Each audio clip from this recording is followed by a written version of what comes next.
Olá, tudo bem? Meu nome é Elias. Estou aqui para dar continuidade ao assunto de Romanos capítulo 2, versículo 1 e 2.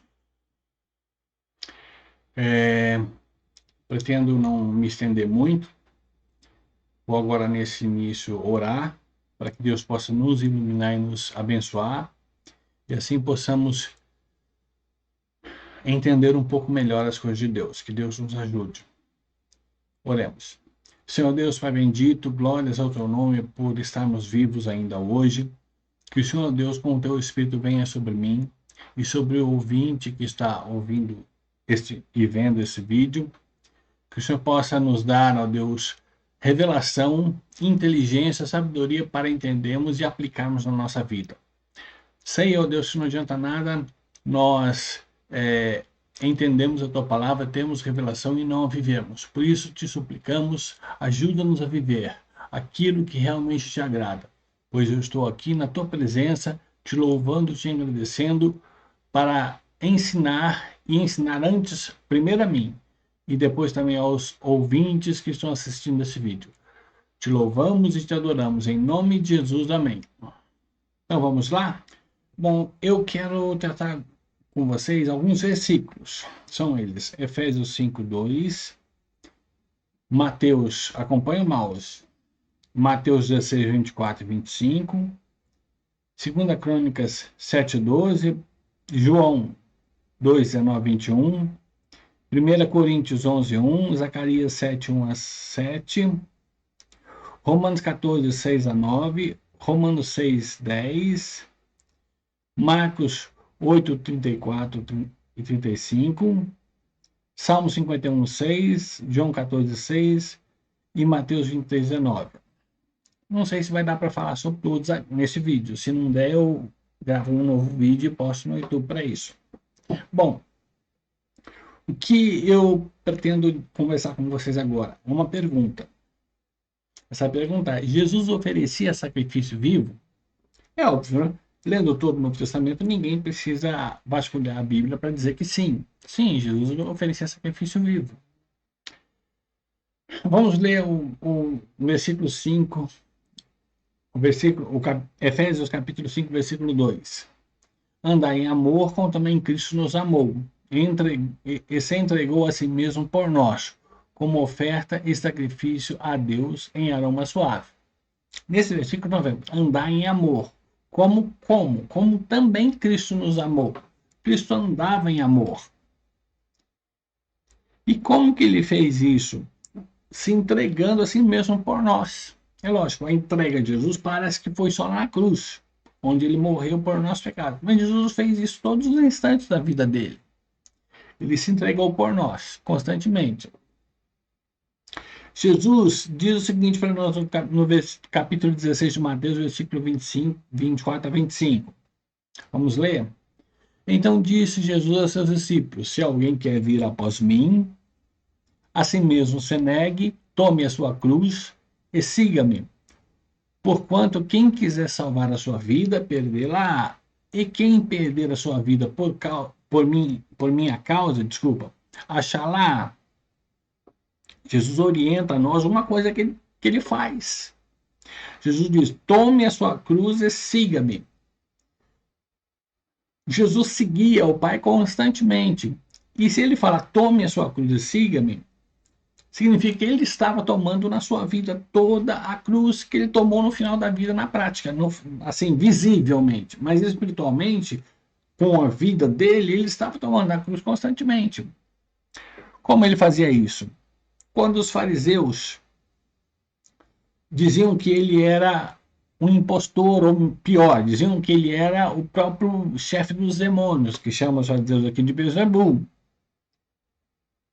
Jesus negava e vivia assim a vontade de Deus, sem querer passar por cima dos fariseus, matar os fariseus ou se vingar dos fariseus. Jesus entregava tudo a Deus. Jesus disse ao povo assim, que ele não era Beelzebul, e explicou, ó, Satanás, se está contra Satanás, a sua casa não vai persistir. Então eu faço isso, expulso os demônios, que é o que os fariseus diziam, que era por Beelzebul, pelo dedo de Deus. Jesus sofreu constantemente contradições. Jesus expulsava os demônios pelo dedo de Deus, era contraditado pelos fariseus, dizendo que era pelo espírito demoníaco, o chefe dos demônios. Jesus pregou a palavra, em certos momentos, os judeus queriam precipitá-lo de uma montanha, e Jesus saiu pelo meio. Jesus sempre era confrontado, sempre era questionado. Mesmo assim, ele vivia a vontade de Deus. E isso é um sacrifício no meio do sofrimento. E Jesus também disse lá em João 4,34, vamos ver lá. João 4,34, deixa eu ver se eu pus aqui, eu acho que eu não pus. Então vamos ver lá esse versículo. João 4,34.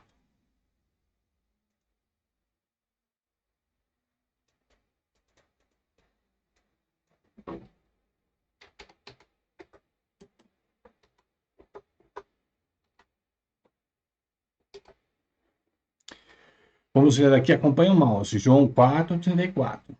Disse-lhe Jesus: a minha comida consiste em fazer a vontade daquele que me enviou e realizar a sua obra. O que eu quero dizer aqui com isso?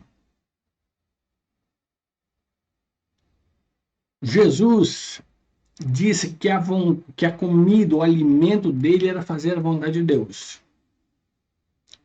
E ele não colocou aquele momento, ele falou toda a vida dele, que tudo que ele comia consiste em fazer a vontade de Deus. Significa que a comida prática era fazer a vontade de Deus.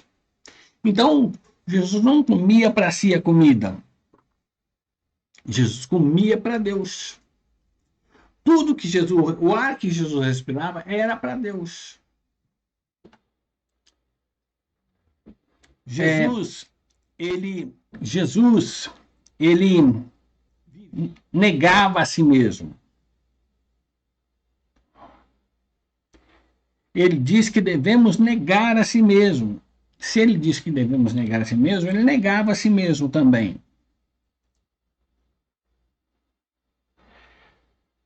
Nós podemos ver isso também em Getsemane. Jesus ali, quando estava para ir à cruz, o desejo natural dele foi permanecer vivo, não sofrer. Mas ele colocou diante de Deus e disse: Senhor Deus, faça-se a tua vontade, não a minha. Ele negou a si mesmo naquele momento, mas a vida dele é num constante negar a si mesmo, porque ele já negou a si mesmo quando resolveu fazer a vontade de Deus, de uma vez por todas.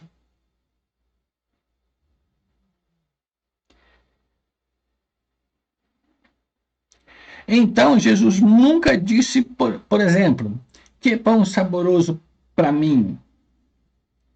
Mas ele dizia: eu consagro esse saboroso pão e o seu sabor a Deus, meu Pai. Tudo que Jesus olhava, ouvia, sentia, cheirava, todos os seus sentidos, como toda a sua alegria e como todo o seu sofrimento, ele ofertava a Deus em sacrifício vivo. Leamos 1 Crônicas 7,12. 1 Crônicas 7,12. Aqui, acompanha o mouse. De noite apareceu o Senhor a Salomão e ele disse: ouvi a adoração, eu escolhi para mim este lugar para a casa do sacrifício. Esse texto está relacionado com o contexto em que Salomão acabou de consagrar o templo que ele fez para Deus. Então, o templo, a casa que era de Deus, Deus a chamou de casa do sacrifício. Disse Deus: disse para Salomão, ouvi a tua oração, eu escolhi para mim este lugar para a casa do sacrifício. Agora, note bem. Vamos ler também em João 2, 19 a 21. Jesus lhe respondeu: destruí este santuário e em 3 dias o reconstruirei. Replicaram os judeus: em 46 anos foi edificado esse santuário, e tu em 3 dias o levantarás? Ele, porém, se referia ao santuário do seu corpo. Note, O santuário do corpo de Jesus Jesus está dizendo que é o templo de Deus, porque os judeus associaram com um templo. Jesus está falando do seu corpo. Então, se a casa de Deus no Velho Testamento foi chamada de casa de sacrifício, o corpo de Jesus era uma casa de sacrifício. Portanto, se encaixa perfeitamente com Romanos capítulo 12, versículo 1 e 2. Vamos ler aqui novamente. Deixa eu ver onde está.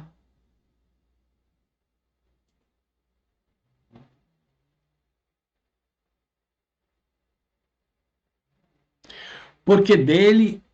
Não, versículo 1, Romanos 1, 2. Rogo-vos, pois, irmãos, pelas misericórdias de Deus, que apresenteis o vosso corpo por sacrifício vivo, santo e agradável a Deus, que é o vosso culto racional. Jesus apresentava o seu corpo constantemente, porque o corpo de Jesus é o templo de Deus. E como Deus falou para Salomão, o templo, a habitação de Deus, é uma casa de sacrifício. E no caso, Jesus fez os dois tipos de sacrifício no seu corpo. O sacrifício vivo, como está dizendo aqui em Romanos capítulo 12, versículo 1, e o sacrifício de se entregar a si mesmo como oferta em sacrifício a Deus em aroma suave, por nós. Porque aqui dizendo que entregou-se a si mesmo por nós. Jesus foi o sacrifício substitutivo de nós. Substituiu o nosso ser, nossa pessoa. Não precisamos mais morrer para pagar pecado. Jesus morreu e pagou os nossos pecados. Então, o corpo de Jesus era o templo de Jesus, que era uma casa de sacrifício. Portanto, Jesus sacrificava-se em vida também, e não só nesse momento da morte. Agora, note bem, versículo 1 do capítulo 11 de 1 Coríntios. Sede meus imitadores, como também eu sou de Cristo. Paulo falando. Paulo imitava a Cristo. Se o corpo de Cristo era o templo, a casa de Deus, o corpo de Paulo era a casa de Deus. Se o templo de Deus é uma casa de sacrifício e Cristo, o seu corpo, era uma casa de sacrifício para Deus, por ser o templo de Deus, o corpo de Paulo também era uma casa de sacrifício para Deus. Por isso ele fala em Romanos 12, 1, sacrifício vivo. Agora, eu toquei bastante aqui no assunto de que o comer, o beber, o cheirar, o sentir, o degustar, o ver, o ouvir, são esses 5 sentidos, e também as nossas emoções, sejam elas alegres ou tristes, devem ser oferecidas para Deus, porque tudo veio de Deus, é por meio de Deus, é para Deus. Agora, note bem com relação à fundamentação quanto ao comer. E não só como comer, como também aqui fala o jejuar. O jejuar, sabemos que quando jejuamos, nós jejuamos a Deus pedindo ou consagrando a Deus alguma coisa. Já fala aqui que o jejuar e o comer é para Deus. No capítulo 7, versículos 1 a 7 de Zacarias. Vou ler. No 4º ano do rei Dario, veio a palavra do Senhor a Zacarias, no dia 4º do 9º mês, que é o Quisleu.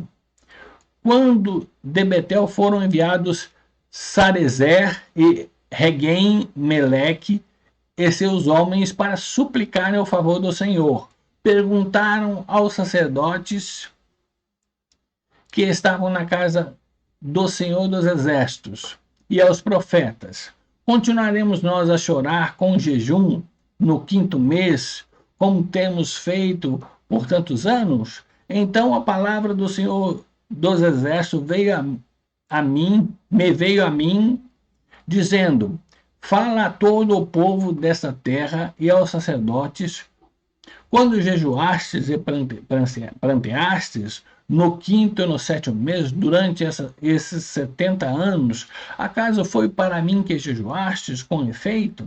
Para mim? E quando comeis e bebeis, não é para vós mesmos que comeis e bebeis?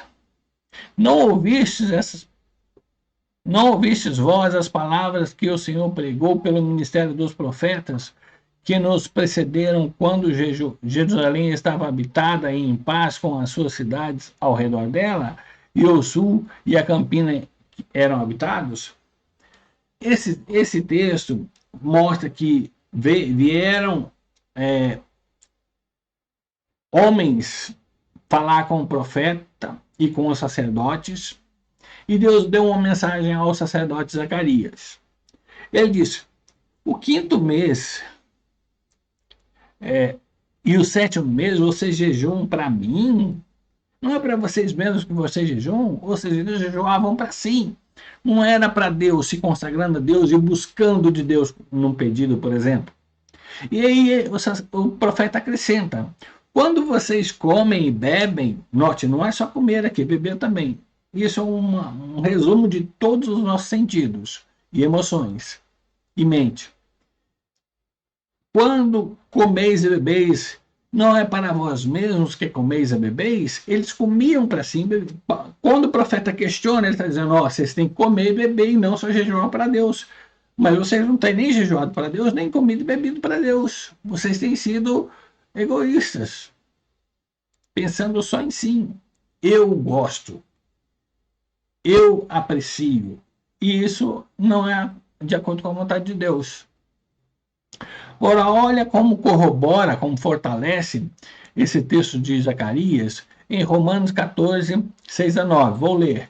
Quem distingue entre dia e dia para o Senhor o faz, e quem come para o Senhor come. Note, quem come para o Senhor come, não é para si que se come. Porque dá graças a Deus. E quem não come para o Senhor não come, e dá graças a Deus. Porque nenhum de vós vive para si mesmo, nem morre para si. Porque se vivemos, para o Senhor vivemos. Para o Senhor é toda a vida nossa, tudo que envolve a nossa vida e o nosso corpo pelo qual vivemos, é para Deus. E se morremos com o nosso corpo, é para o Senhor que morremos, é para Deus que morremos. Quer pois vivamos ou morramos, somos do Senhor. Foi precisamente para esse fim que Cristo morreu e ressurgiu, para ser Senhor tanto de mortos como de vivos. Note, quando fala, porque se vivemos, para o Senhor vivemos, se morremos, para o Senhor morremos. Vê como diz o que fala em Zacarias, versículo 6 do capítulo 7. Quando comeis e bebeis, não é para vós mesmos que comeis e bebeis. Zacarias está questionando o povo. E Paulo está dizendo que os irmãos, quando comem, é para o Senhor. E quando bebem, é para o Senhor. Quando olham, é para o Senhor. Quando dormem, quando acordam, é para o Senhor Jesus, é para Deus. E aí olha o que diz o Romanos capítulo 6, versículo 10. Pois, quanto a ter morrido, de uma vez para sempre morreu para o pecado, mas quanto a viver, vive para Deus. Jesus vive para Deus. Ele morreu para o pecado, mas ele vive para Deus. Está dizendo aqui, viver para Deus. Como está dizendo aqui, ó. Para o Senhor vivemos. O Senhor aqui é Jesus e Deus. E aqui está dizendo que é viver para Deus. Que Jesus vive agora para Deus e morreu para o pecado. Mas Jesus já vivia antes, sempre morrendo para o pecado, quando estava vivo. Por quê? Olha o versículo 34 e 35 de Marcos 8. Então, convocando a multidão e juntamente os seus discípulos, disse-lhes: se alguém quer vir após mim, a si mesmo se negue, tome a sua cruz e siga-me. Quem quiser, pois, salvar a sua vida, perdê-la. E quem perder a sua vida por causa de mim e do evangelho, salvar-la. Jesus se ensina isso, ele está ensinando a si mesmo. Mas Jesus já vivia, antes de ensinar a si mesmo, Jesus já vivia isso. Então Jesus vivia para Deus, sempre com negar a si e tomar a cruz constante. Porque a vida de Jesus Cristo também foi em tomar a cruz, que chegou no seu ápice do Gólgota. Agora quero trazer, vocês viram, né? Que viver é para Deus, correto? Viver é para Deus. Então, quero que vocês entendam bem. Vou tentar usar boas palavras para ser bem entendido. Vamos ler o versículo 6 de Salmo 51 e de João 14,6. Eis que te comprazes, na verdade, no íntimo, e no recôndito me fazes conhecer a sabedoria. Respondeu-lhe Jesus: eu sou o caminho, a verdade e a vida. Ninguém vem ao Pai senão por mim. Vou falar agora para os casais. Esses dois versículos, Salmo 51, 6 e João 14, 6. Quando um casal tem a sua intimidade, que é só dele e que gera filhos, nessa intimidade tem que haver a verdade de Deus. E nessa verdade está imbuída toda a pessoa de Jesus. Então, nessa intimidade do casal, que só pode essa intimidade acontecer em um casal casado diante de Deus, Jesus tem que estar presente. E ela também faz parte da sua vida, da vida do casal. E aqui está dizendo, se vivemos para o Senhor vivemos. Se vivemos para o Senhor vivemos. Quanto a viver, vive para Deus. Devemos viver para Deus. E isso é uma verdade. Está escrito na Bíblia, está na palavra de Deus. E Deus se compraz também a verdade dele no íntimo, no íntimo, não só do indivíduo, como do casal, da família. E Jesus é a verdade. É claro, está dizendo que é o caminho também é a vida, mas ele é a verdade. Então, se a verdade deve estar também no íntimo, Jesus deve estar no íntimo. E se é verdade a palavra de Deus, que é verdade, porque se vivemos para o Senhor vivemos, a intimidade do casal deve ser para Deus. Então você deve viver a intimidade também do casal, um sacrifício vivo, porque também faz parte do corpo. Aliás, o corpo do casal já é uma só carne, que Jesus disse, deixará o pai o homem deixará o pai e a mãe e unir-se a sua mulher e tornar-se uma só carne. Então Deus quer a intimidade do casal sendo oferecida em oferta a Deus, porque isso é a verdade da palavra de Deus, sacrifício vivo. Que Jesus é a verdade, tudo que ele viveu é a verdade. Bom, já estendi muito, vou preparar agora para postar. Que Deus abençoe a todos. Desculpe o prolongado vídeo de hoje, mas Deus está no controle. Deus abençoe novamente, digo, um abraço.